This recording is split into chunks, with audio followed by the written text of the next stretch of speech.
7 bikers surround a lone cowgirl on a deserted road, thinking she's easy prey. But when she says a single name, the laughter stops and fear takes its place. The leader, a hulking man with a serpent tattoo coiling up his neck, spits on the ground.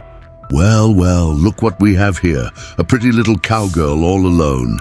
His friends chuckle, their engines rumbling like hungry beasts. He gestures with his gun. Get off the horse, now. The woman doesn't move. She just stares at him, her eyes as hard and cold as steel. Then in a low, steady voice, she asks, "Are you with the Rattlers?" The leader's smile falters. He takes a step back. How do you know that name? If you believe that courage has no size, hit that like button, subscribe for more incredible stories, and tell us which city you're watching from in the comments, along with the word courage. Her name was Ilara Vance. For the last 10 years, she had been just another rancher in the vast, unforgiving landscape of rural Texas. She ran the Starfall Ranch, a modest patch of land her father had left her. Every day was the same. Wake before dawn, tend to the cattle, mend fences, and ride under the blistering sun. She was known in the nearby town of Redemption as a quiet, hard-working woman who kept to herself. No one knew where she came from before she bought the ranch. No one asked. In a place like this, a person's past was their own business. Tonight, Ilara was riding home on her trusted horse Apollo after selling 2 prize bulls at the market. The road was a lonely strip of cracked asphalt, cutting through endless fields of dry grass. The sun had bled across the horizon, painting the sky in shades of orange and purple. It was the hour of long shadows and deep silence, a silence that was shattered by the roar of 7 motorcycles. They appeared as if from nowhere, a pack of wolves cornering a lone deer. They formed a tight semicircle, blocking her path completely. 7 men, all wearing the same leather vest with a coiled rattlesnake emblem on the back. The Rattlers, a local gang known for preying on the weak. They thought she was weak. They saw a woman, alone, miles from any help. An easy score. The leader, who called himself Snake, dismounted and swaggered toward her. His men watched, confident, some of them already divvying up her belongings in their minds. "I'm not going to ask you again," Snake growled, raising his weapon. "The horse, the wallet, everything." Ilara finally dismounted, moving with a calm, deliberate grace that seemed out of place. She didn't look scared. She looked annoyed.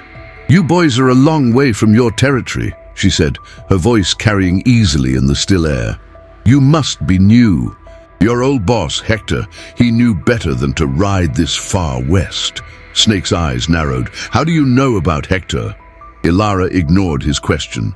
Her gaze swept over the other 6 men, lingering on each one for a second. They started to shift uncomfortably. The easy confidence they had moments ago was evaporating under her unwavering stare. This wasn't going the way they'd planned. This woman wasn't begging or crying. She was assessing them. This confrontation was not a random robbery. It was a ghost from a life she had fought desperately to bury. A life of violence, betrayal, and a promise sealed in blood. These men, with their cheap leather and false bravado, had just kicked open a door she had locked and barred a decade ago. They thought they were the hunters, but had they just walked into the predator's trap? A small cold smile touched Ilara's lips. It didn't reach her eyes. "Hector is dead," she stated, not as a question, but as a fact.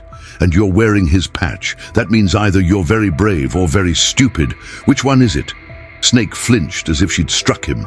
The name of their dead leader, spoken so casually by this woman, was a sacrilege. His fear quickly curdled into rage. He had to reassert control. "Shut up!" he roared, his voice cracking slightly. "I don't know who you are, but you just made your last mistake." He jerked his chin at 2 of his men. "Spike, rat grabber, we'll teach her some respect." The 2 bikers, one wiry and nervous, the other broad-shouldered and eager, moved forward. Spike grinned, cracking his knuckles. "This will be fun."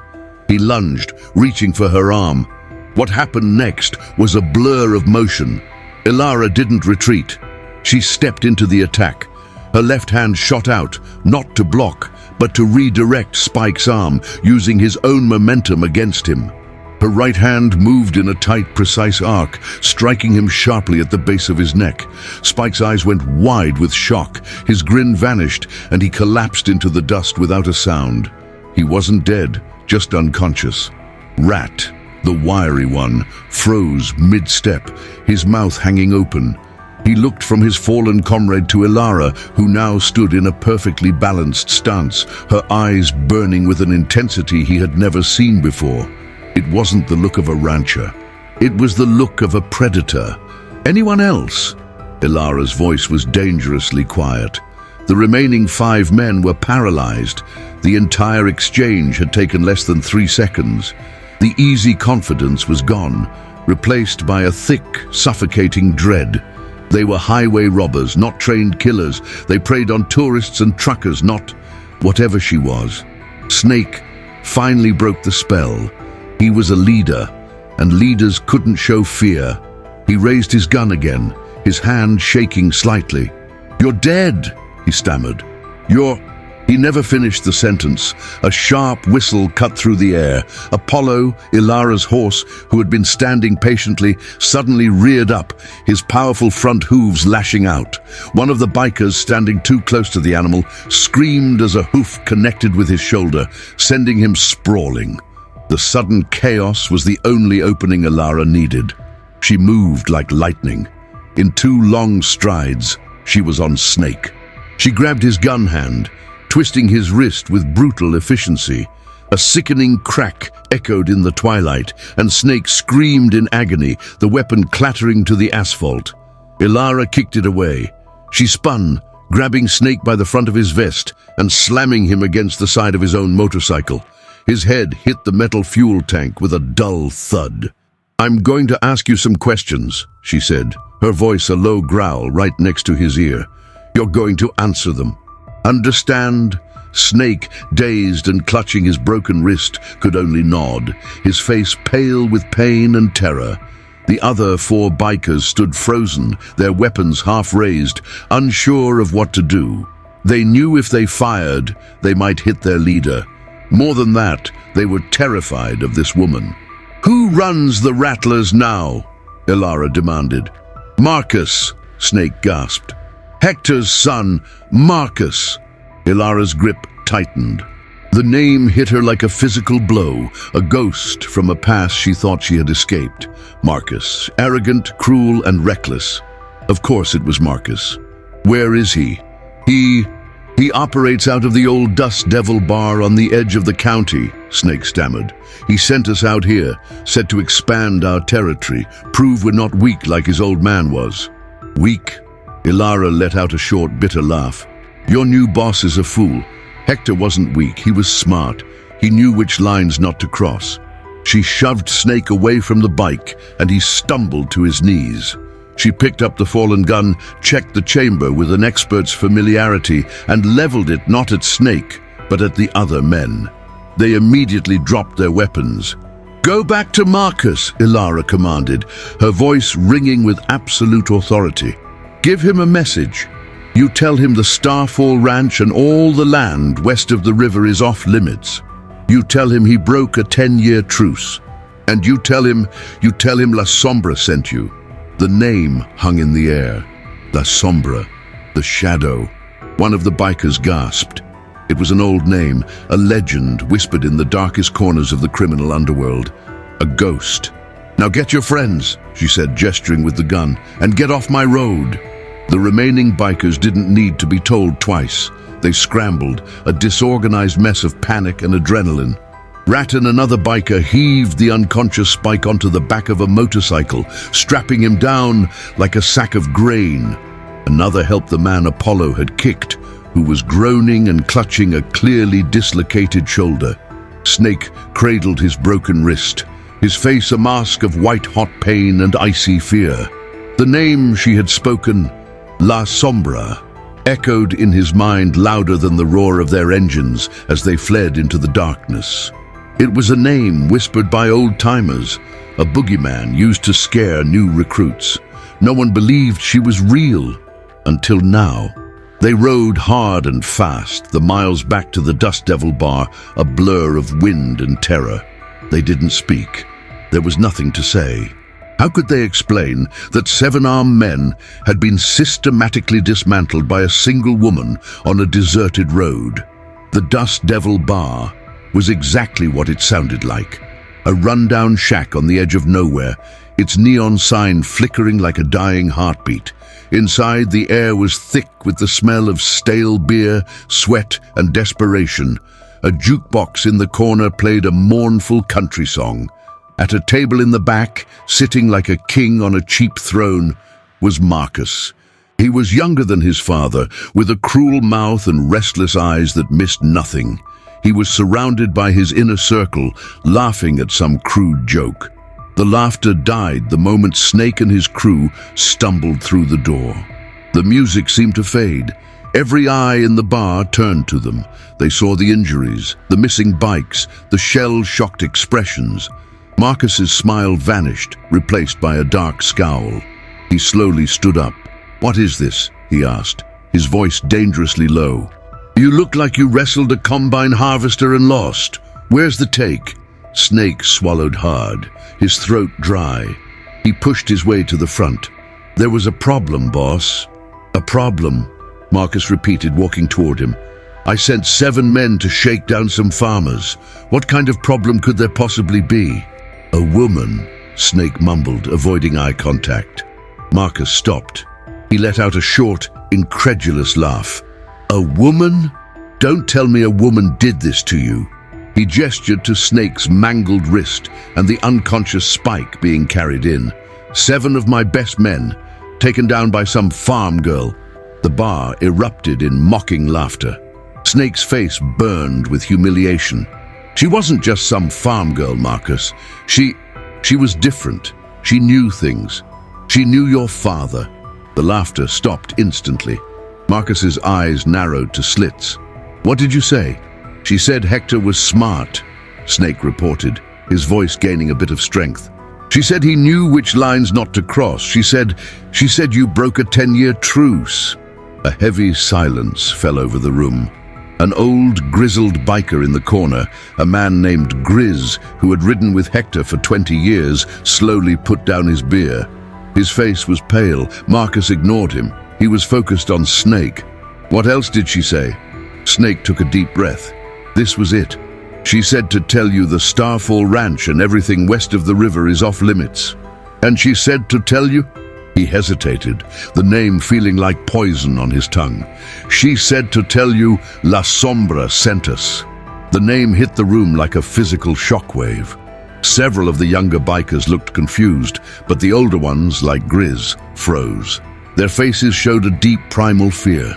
Marcus, however, just sneered. "La Sombra? You're telling me you got beat by a ghost story? A fairy tale my father used to tell to keep idiots in line." "Marcus, listen to me," Grizz said, his voice a gravelly warning. "La Sombra is no fairy tale. I saw what she did. Back in the day, she was an enforcer for the old syndicates, the best, an artist of violence. They said she vanished a decade ago. If she's back, I don't care," Marcus roared, slamming his fist on a table, making glasses jump. "I don't care if she's the devil himself. No one makes a fool out of me. No one threatens the rattlers." His eyes scanned the room, wild and furious. He was losing control in front of his men, and he knew it. He had to act. "We're going to pay this cowgirl a visit. All of us. We're going to ride to that ranch, and we are going to burn it to the ground. We'll see how tough this ghost is when her world is on fire." Meanwhile, miles away, Ilara rode Apollo into the quiet yard of Starfall Ranch. Everything looked peaceful, untouched, but she knew it was the calm before the storm. She didn't go to the small, cozy farmhouse. Instead, she led Apollo into the old, weathered barn. After settling him in his stall, she walked to a corner stacked with hay bales. She moved them aside, revealing a section of the wooden floor that looked no different from the rest. But Ilara knew where to press. A hidden latch clicked open. She lifted a heavy trapdoor, revealing a steep set of stone steps leading down into darkness. She descended, pulling a chain that lit a single bare bulb. The light revealed a small concrete bunker. It was sparse, but everything inside was meticulously maintained. On a steel table lay a set of black leather gear, reinforced and practical. Racked on the wall was an arsenal that would make a small army jealous. She ran a hand over the cold steel of a customized rifle. The quiet life was over. The peace she had built for 10 years had been shattered. Ilara the rancher was gone. La Sombra was back. Down in the concrete silence of the bunker, Ilara worked with a methodical, emotionless efficiency. The worn denim and simple cotton shirt of the rancher were discarded on a stool, a shed skin of a life that was no longer viable. She pulled on the black reinforced tactical pants and a form-fitting moisture-wicking shirt. Over it went a lightweight Kevlar vest, scarred with the faint marks of past encounters. She strapped holsters to her thigh and torso, filling them with heavy-caliber pistols she cleaned and loaded with practiced speed. Every click of metal on metal was precise, a sound that was as familiar to her as the lowing of cattle had become. This was her true uniform, the identity she had tried to kill. 10 years ago, she had made a deal with Hector. She had him cornered, his entire operation at her mercy after a syndicate betrayal left them on opposite sides. Instead of finishing him, she offered him a truce. "Keep your business east of the river," she had told him, "and you never see me again. I disappear. La Sombra dies tonight." Hector, a pragmatic man who valued his life, had agreed. He had kept his word until his death. His son, however, was a different animal, driven by ego, not pragmatism. She picked up a satellite phone from a dust-proof case. It whirred to life, connecting to a network that didn't exist on any public record. She dialed a single number from memory. It rang twice before a gravelly male voice answered. "No greeting." "It's been a decade," the voice said. "Silas," Ilara replied, her tone flat. "I need information. Marcus, son of Hector, the Rattlers." There was a brief silence, then the sound of typing. Ambitious, stupid, trying to make a name for himself since his father's unfortunate heart attack 6 months ago. Consolidating power, pushing boundaries. He thinks the old rules don't apply to him. "Why are you asking about a small-time punk?" "He crossed the river," Ilara said. The typing stopped. Silas let out a low whistle. "He did what?" "The kid's got a death wish." "What do you need?" "Numbers, armaments, what am I facing?" "He's rallying the whole club, drunks and wannabes mostly, maybe 30 riders total. He's probably bringing 20 of his most loyal, standard street stuff, pistols, shotguns, nothing heavy. They're not professionals, Ilara, they're bullies." "Understood," she said. "One more thing. Make some calls. Let the old players know La Sombra is back on the board, a courtesy call." "Consider it done," Silas said. "Be careful. You've been out of the game a long time." "It's like riding a bicycle," Ilara said, and ended the call. She was about to head back upstairs when a new sound reached her. The crunch of tires on the gravel driveway. It wasn't the roar of motorcycles, it was a single vehicle.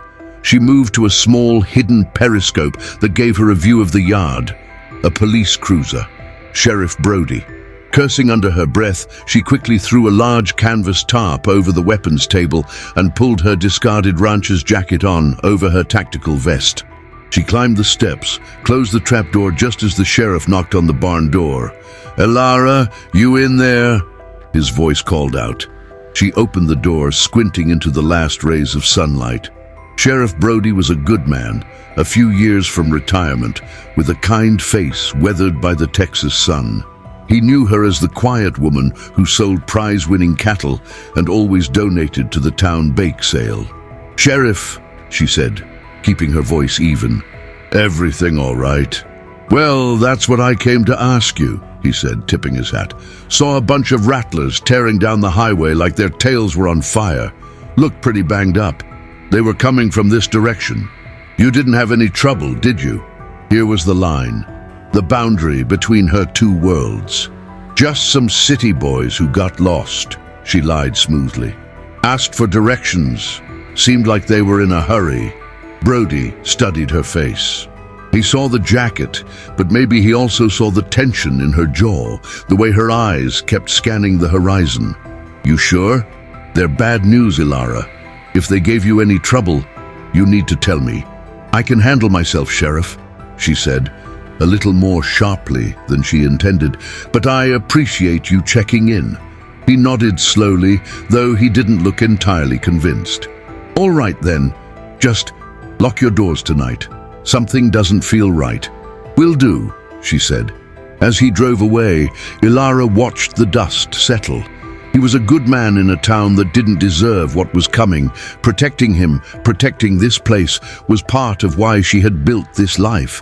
But Marcus and his men weren't just a threat to her, they were a virus. And she was the cure. She went back down to the bunker. The time for deception was over. She finished gearing up, then emerged into the twilight. She didn't wait in the barn. She became a ghost, melting into the landscape of her ranch. She placed motion sensors at the property line, set up non-lethal sonic deterrents near the cattle pens to keep them from panicking, and found her primary vantage point, the hayloft of the barn, a dark perch with a commanding view of the only road in. The sun finally dipped below the horizon, plunging the world into shades of blue and black.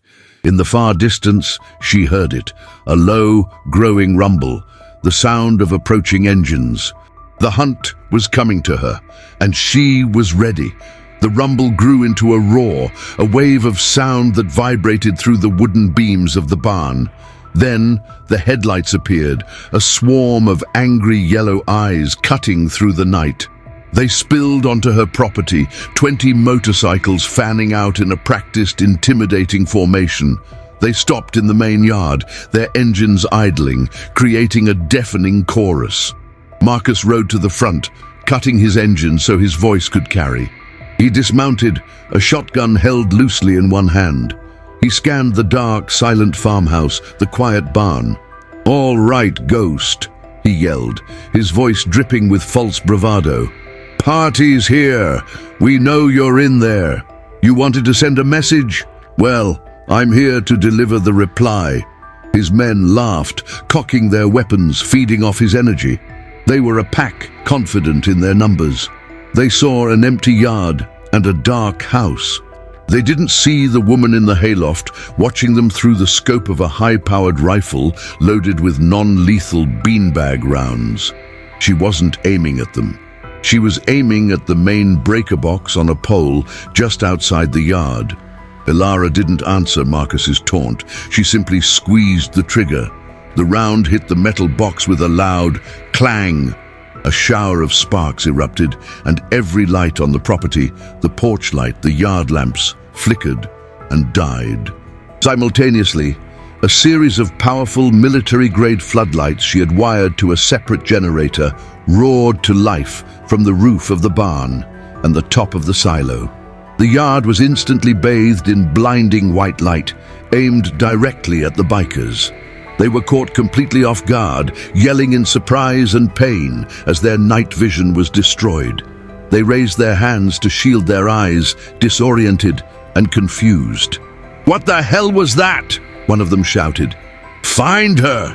She's in the barn!" Marcus roared, trying to regain control. But it was too late. The chaos was her cover. From the shadows on the far side of the yard, a thin, high-tensile wire whipped out, wrapping around the front wheel of a biker trying to charge the farmhouse. The bike twisted violently, throwing its rider.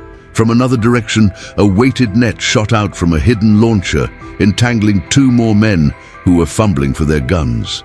Ilara moved from the hayloft, rappelling down the back of the barn on a preset rope. She landed silently, a shadow among shadows. She moved along the fence line, a blur of motion. A biker turned, sensing something, and she was on him, a precise strike to his temple with the butt of her pistol. He crumpled without a sound. Another raised his shotgun, but she was already past him, kicking the back of his knee, forcing him to the ground before disarming him with a quick twist of his arm. It was a symphony of controlled violence.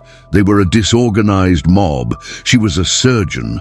They fired wildly into the darkness, their bullets hitting nothing but fence posts and the side of the silo.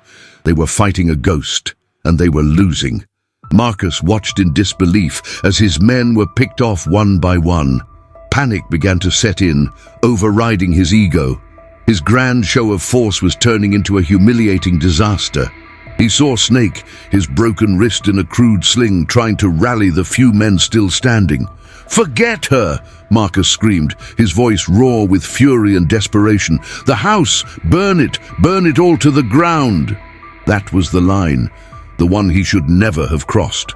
Snake hesitated for a second, then nodded. He and two other men pulled out crude Molotov cocktails they had prepared. They lit the rags and hurled them toward the small, simple farmhouse. The glass bottles shattered against the wooden porch and a front window. Flames erupted, greedily licking up the dry wood. From her position behind a water trough, Ilara saw the orange glow. She saw the fire consuming the home she had built. The memories, the peace, the 10 years of quiet solitude all turning to ash. Something inside her broke. The cold, calculated professional vanished, replaced by a white-hot, focused rage. The game was over. She rose from the shadows, no longer hiding. In her hands was no longer a pistol, but the customized rifle from the bunker, now loaded with live rounds. She raised it to her shoulder. The first shot was not a warning. It tore through the shoulder of the biker who had thrown the first bottle. He screamed and went down. The second shot shattered the knee of another. The third found Snake, hitting him square in the thigh, sending him to the ground, howling in agony. The message was clear. The disabling shots were over. The ghost was done playing. The remaining bikers stared in horror. They saw her then, a dark figure standing in the flickering firelight, an instrument of vengeance. The last ounces of their courage evaporated. They dropped their weapons and ran, scrambling for their bikes. Marcus stood frozen, his shotgun feeling as useless as a child's toy. He looked at the burning house, at his broken men writhing on the ground, and at the silhouette walking calmly toward him. Grizz had been right. This wasn't a fairy tale. It was a reckoning, and it had come for him, undefined. The few bikers who could still move scrambled onto their motorcycles and fled, their engines screaming in retreat. They didn't look back. They left their weapons, their wounded, and their leader behind. In the yard, there was only the crackle of the burning house, the groans of the injured, and the heavy silence between Ilara and Marcus. She stopped 10 feet from him. The firelight danced in her cold, dark eyes. "You wanted to see the ghost," she said, her voice devoid of any emotion. "Here I am." Marcus finally broke his paralysis, fumbling to raise his shotgun. It was a pathetic, desperate gesture. "Stay back, I'll kill you." Ilara didn't even flinch. "No, you won't. You're a child playing with his father's toys, and you just broke them. Your father was a man of business. He understood respect. He understood boundaries.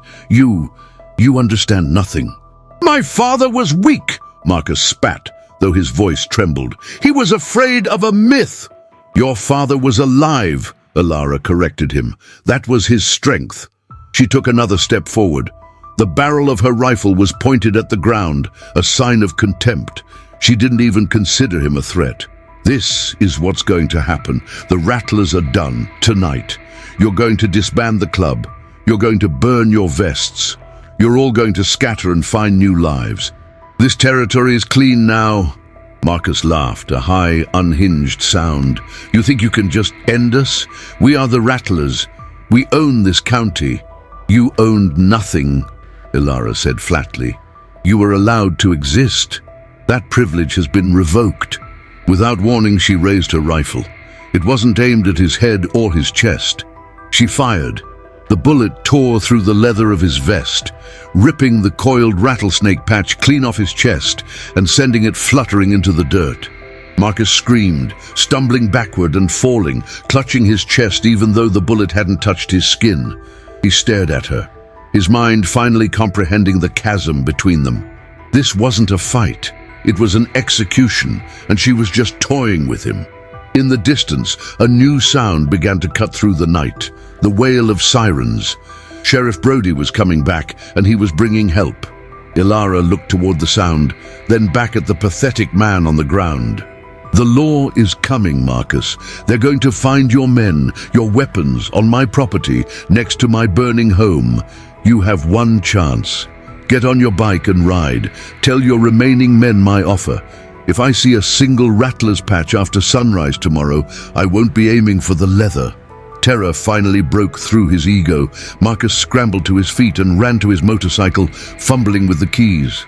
He kick-started it to life and sped away into the darkness, not a leader making a tactical retreat, but a coward running for his life. Ilara stood her ground as the red and blue lights washed over the yard. Sheriff Brody's cruiser skidded to a halt, and he emerged with his gun drawn, his face a mask of shock as he took in the scene. The burning house, the wounded men groaning in the dirt, the scattered arsenal of weapons. "Ilara, my God, what happened here?" he yelled, rushing toward her. "They came for me, Sheriff," Ilara said, lowering her rifle and placing it on the ground. She was Ilara Vance, the victim once more. "They wanted to burn me out. I defended myself." Brody looked at the wounded bikers, each one with a precise, debilitating but likely non-fatal wound. He looked at her calm demeanor, the professional way she had handled her weapon. He looked at the ashes of her life. His gut told him there was far more to this story, but the evidence in front of him was undeniable. It was a clear-cut case of self-defense on a massive scale. "You have a funny way of defending yourself," he said, his voice low. "Let's get the paramedics on these men. We'll have a lot to talk about." Meanwhile, the remnants of the rattlers roared back into the Dust Devil bar. The few who had stayed behind watched in stunned silence as the terrified, bloodied survivors burst through the doors. "It was a trap, a slaughter," one of them yelled, his face pale. Grizz, the old biker, stood up slowly. "Where's Marcus?" "He's gone. We're all gone. She took us apart," another stammered, his eyes wide with trauma. "She told us to burn the patch. She said the rattlers are finished." He then repeated the name, the one that had been whispered earlier, but now it was spoken with the weight of terrified certainty. "It was La Sombra. She's real." The news spread through the bar like a virus. The younger members who had followed Marcus's aggressive vision were now faced with the terrifying reality. Their bravado was gone, replaced by fear. The club was broken. Back at the ranch, as firefighters worked to contain the last of the blaze and paramedics carted away the wounded, Ilara stood by the fence line, wrapped in a blanket Sheriff Brody had given her. She watched the smoke curl into the night sky, carrying with it the last 10 years of her life. The peace was gone. The sanctuary was ash, but as she stood there, she didn't feel lost. She felt a cold, hard clarity. She had given Marcus a choice, but she knew men like him. His ego would never let him surrender. He would run, he would regroup, and he would come back, convinced he could win. He would be a problem that would never go away. She had tried to contain the threat. She had tried to cut off the head of the snake, but now she realized her mistake. To kill a snake, you don't just cut off its head. You have to burn the nest. Sheriff Brody walked over. "We'll need you to come down to the station, give a formal statement." Ilara nodded. "Of course, Sheriff." She looked at him, her face calm.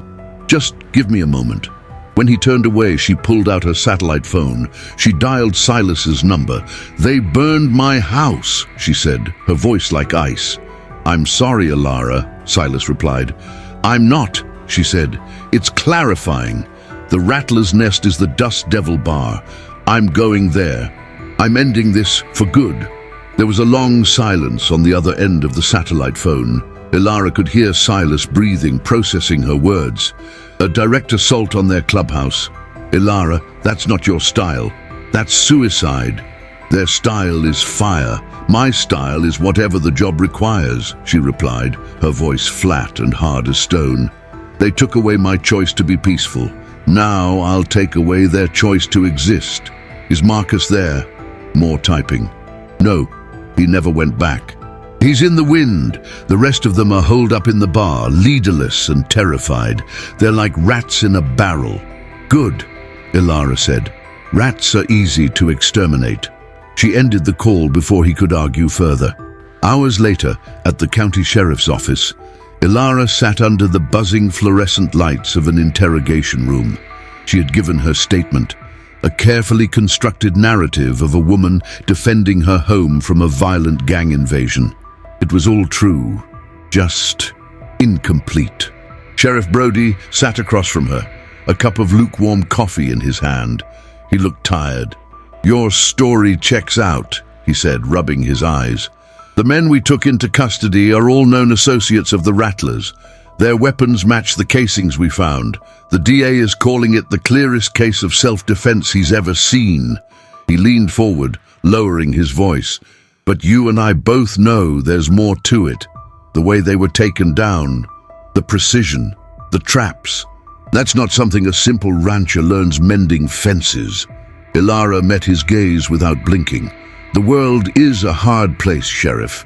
You learn what you have to in order to survive it." He sighed, knowing he wouldn't get anything more from her. He saw the wall she had built around herself, and he suspected it wasn't made of brick and mortar, but of something far harder. "Legally, you're free to go. We'll have a deputy posted at the entrance to your property for the next few days, just in case." "That won't be necessary," Ilara said, standing up. "There won't be any retaliation." It wasn't a hope. It was a statement of fact. Brody watched her walk out, a feeling of unease settling in his gut. He felt like he had just released a far greater predator to hunt the wolves that had attacked her. Ilara didn't go back to the ranch right away. She went to the Redemption General Store, the only place open all night. The clerk, a young man named Timmy, looked up with wide eyes. "Miss Vance, we heard what happened. Are you okay?" "I'm fine, Timmy," she said, her voice softer than it had been all night. "I just need a few things." She moved through the aisles, picking up items with a new purpose. Several large canisters of propane, bags of fertilizer, rolls of industrial-grade plastic wrap, and a box of road flares. Timmy looked at the items on the counter, confused. "Stocking up for a big barbecue?" he asked nervously. "Something like that," Ilara said, paying in cash. She drove back to the ranch in her old pickup truck, nodding to the deputy at the gate. He saw a victim returning to the scene of a crime. He didn't see the hunter returning to her armory. She bypassed the smoldering ruins of the house and went straight to the barn. Down in the bunker, she worked quickly. She wasn't preparing for a fight. She was preparing for a demolition. She shed the blanket and the borrowed jacket, the last vestiges of the victim. The identity of La Sombra settled back over her, no longer an unwanted ghost, but a necessary tool. She loaded her truck with the supplies from the store, along with several customized explosive charges from her own collection. This wouldn't be a firefight. A firefight would be messy, unpredictable. This would be a cleansing. She looked around the bunker one last time. It had been her secret, her connection to a buried past. Now, it was the instrument of her future. She hadn't chosen this path, but she would walk it to its end. This wasn't just about Marcus anymore. It was about the town of Redemption, about Sheriff Brody, about Timmy in the general store. It was about protecting the quiet life she had tasted, even if she could never have it back herself. That was the growth, the change. She was no longer just surviving, she was sacrificing. She climbed into her truck. The engine turned over with a familiar rumble.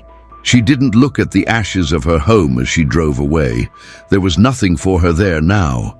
She drove east, toward the rising sun, toward the Dust Devil Bar.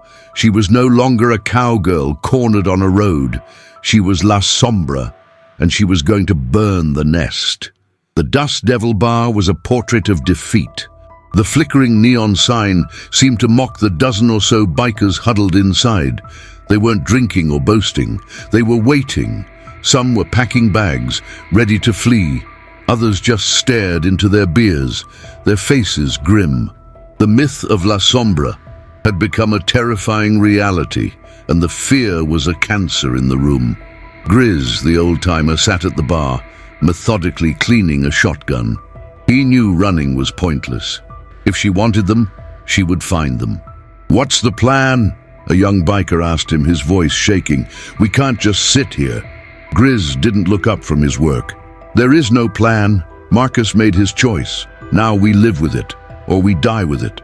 Suddenly the bar's phone rang, a shrill, jarring sound that made everyone jump. The bartender, a man named Sal, who had seen it all, cautiously picked it up. "Yeah?" He listened for a moment, his face growing pale. "Who is this?" He listened again, then slowly placed the receiver back on the cradle as if it were a venomous snake. "It was her," he whispered, his voice barely audible. The entire bar went dead silent. She said, "We have 5 minutes. Get out. Leave everything behind. After 5 minutes, the building comes down." Panic erupted.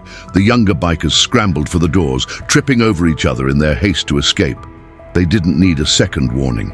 They jumped on their bikes and roared away, a disorganized exodus of terror.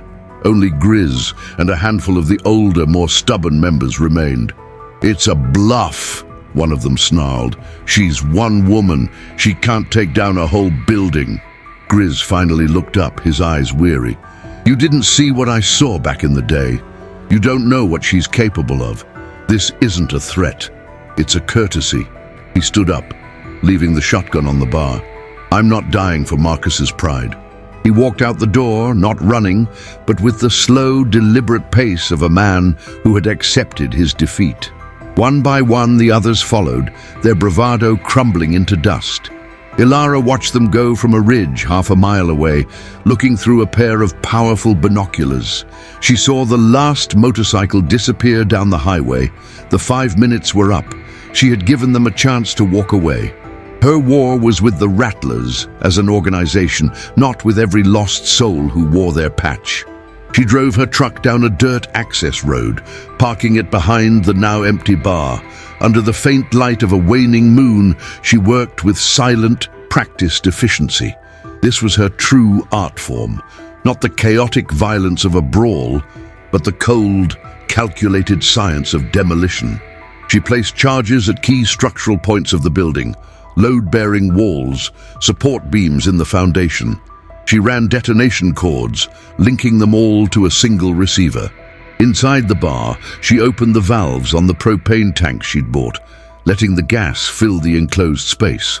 The fertilizer was mixed with other common chemicals to create a powerful accelerant, spread liberally across the wooden floors and bar.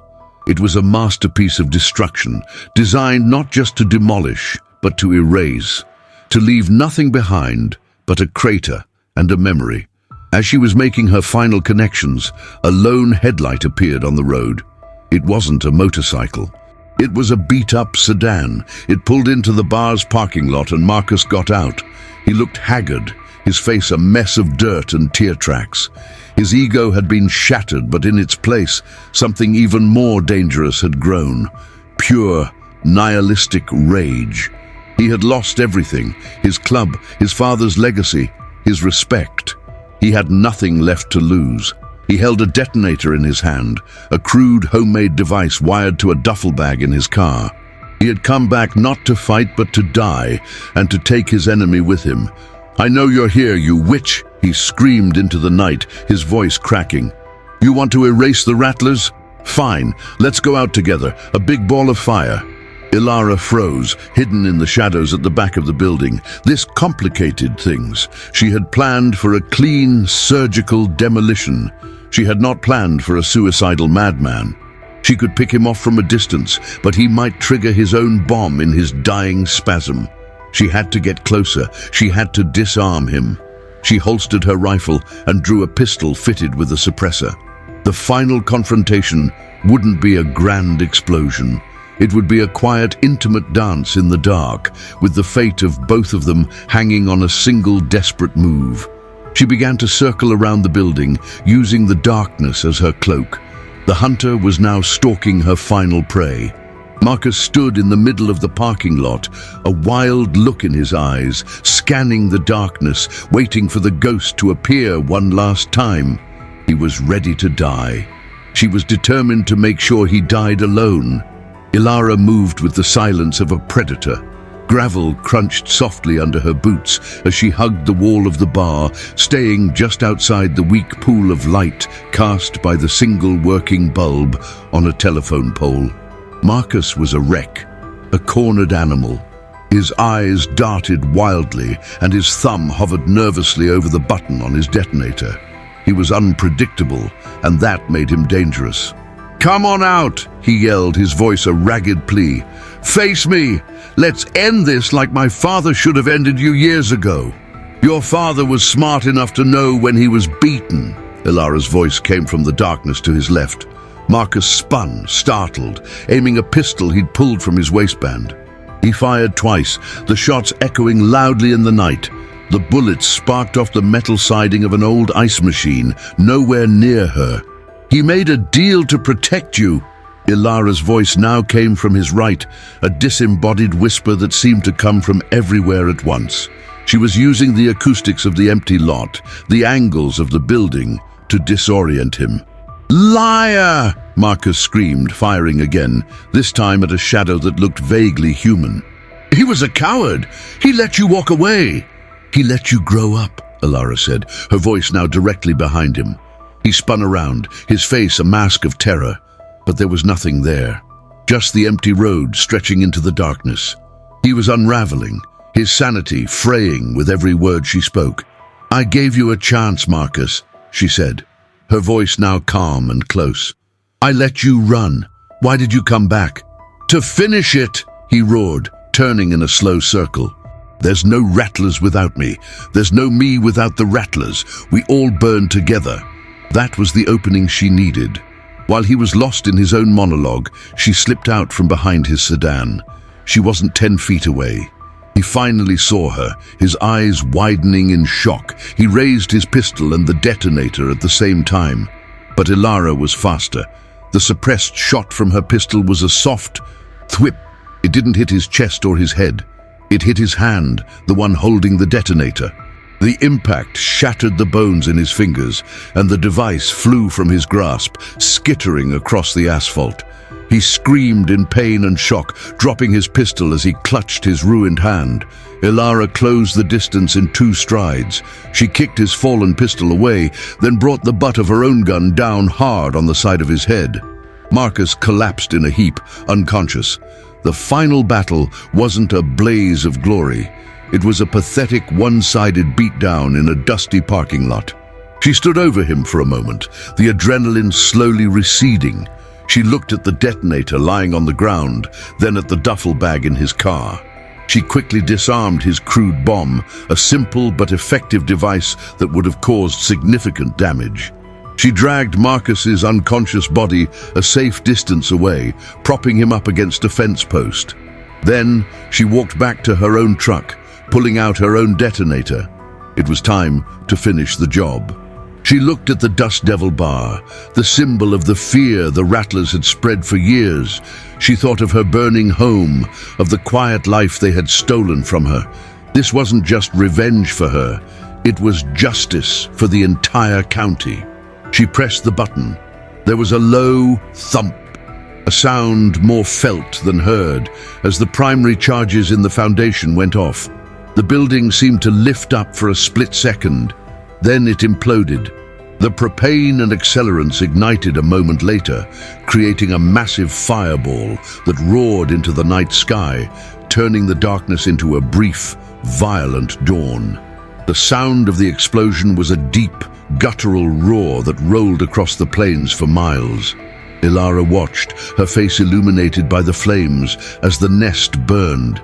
The fire was hot, cleansing. It consumed the structure, the cheap furniture, the faded pictures on the wall, the very memory of the rattlers. When the fire finally died down, there would be nothing left but a blackened foundation and scorched earth. A tombstone for a legacy of fear. The sound of the explosion would bring the authorities, she knew, but by the time they arrived, she would be long gone. She walked over to Marcus, who was just beginning to stir, groaning. She placed something on his chest, the burnt, torn rattlesnake patch she had shot off his vest. "When they find you," she said to his semi-conscious form, "tell them the ghost is gone, the debt is paid." She didn't look back as she got into her truck and drove away, melting back into the shadows she commanded. The cowgirl was gone. The rancher was gone. La Sombra had finished her work. What came next, she didn't know. But for the first time in a decade, she was truly free. The past was finally ash. Dawn broke over the Texas plains, its gentle pink and orange light revealing a scene of utter devastation. Sheriff Brody stood at the edge of what was once the Dust Devil Bar's parking lot. Now, it was a blackened, smoking crater. The heat from the ruins was still intense. His deputies had found Marcus wandering down the highway, babbling incoherently about a ghost and a fire, clutching a burnt rattlesnake patch to his chest. Brody looked at the evidence, or rather, the lack of it. The demolition was professional, brutally efficient. It wasn't the work of a rival gang. There was no mess, no calling card left behind, except for the one currently in an evidence bag. It was the work of a phantom. He thought back to Ilara Vance, the quiet rancher whose home had been burned to the ground. He remembered her calm demeanor, her precise words. "There won't be any retaliation." He knew, with a certainty that settled deep in his bones, who was responsible. His deputy approached him. "Sheriff, what do we put in the report? Gas leak? Internal gang dispute?" Brody stared at the smoking ruins for a long moment. The Rattlers had been a cancer on his county for a generation. They extorted local businesses, dealt in illicit goods, and instilled fear in good people. In one night, that cancer had been surgically removed. He had a choice. He could launch a massive investigation, hunt for a ghost he knew he'd never catch, and tell the world that a vigilante was operating in his jurisdiction. Or he could close the book. "A gas leak," Brody said finally, turning his back on the crater. "A tragic, tragic accident. Looks like the Rattler's luck finally ran out." He knew it was a lie, but it was a lie that would bring peace to his town. Some debts, he reasoned, are paid outside the law. The story of that night became a local legend. The Rattlers vanished. Those who weren't in jail or the hospital scattered to the four winds, never to be seen in the county again. Marcus, broken and stripped of his power, was charged with the initial assault on Starfall Ranch and sentenced to a long prison term. His ravings about a shadow dismissed as the ramblings of a failed criminal. The fear the gang had held over the region for so long simply evaporated, replaced by whispers of a guardian angel, a vengeful spirit who protected the innocent. Weeks later, Ilara Vance stood on a hill overlooking her land. The charred skeleton of her farmhouse had been cleared away, leaving only a flat, empty space where her life used to be. The barn, however, still stood. Apollo grazed peacefully in the pasture. She had been gone, laying low, letting the dust settle. Now she was back. Her satellite phone buzzed. It was Silas. "The board is buzzing," he said, his voice a familiar rasp. "The old syndicates, the ones who betrayed you. They're nervous. They've heard La Sombra is back.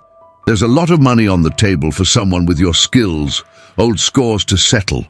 Ilara looked at the sunrise painting the sky. She felt the cool morning breeze on her face. For 10 years, she had been Ilara Vance, the rancher, pretending La Sombra was dead.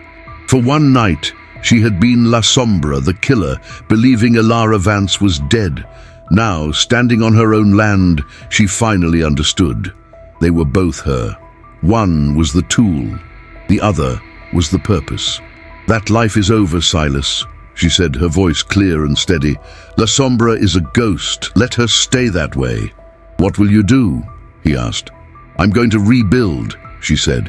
She looked at the empty patch of land where her house had been, not with sadness, but with determination. It wasn't an ending. It was a clean slate. "I'm a rancher. It's what I do." She ended the call and slipped the phone into her pocket. The sun was higher now, its warmth spreading across the valley. The past had been confronted, the debt had been paid in fire and fury, and the future was a blank page. She walked down the hill, her shadow long behind her, ready to build her home again, this time with no secrets buried beneath the floorboards. If you were moved by Ilara's story of courage and resilience, please leave a like and subscribe to the channel for more incredible tales.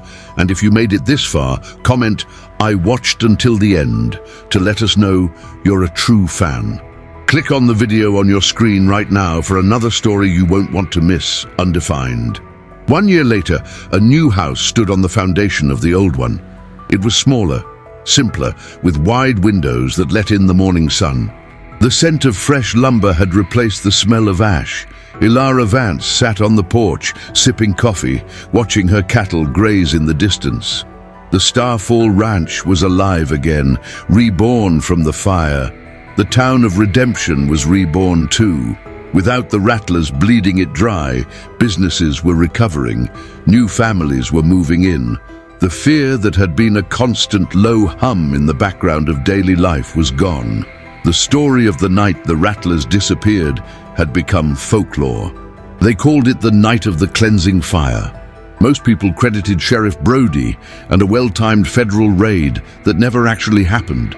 But some, the ones who had seen the fear in the eyes of the surviving bikers, whispered about a ghost, a shadow that had come to settle a debt. Sheriff Brody, now retired, pulled up the long gravel driveway in his personal truck. He wasn't wearing a uniform, just a worn flannel shirt and jeans. He looked more relaxed than Ilara had ever seen him. She poured him a cup of coffee as he settled into the chair beside her. "House looks good, Ilara," he said, taking a sip.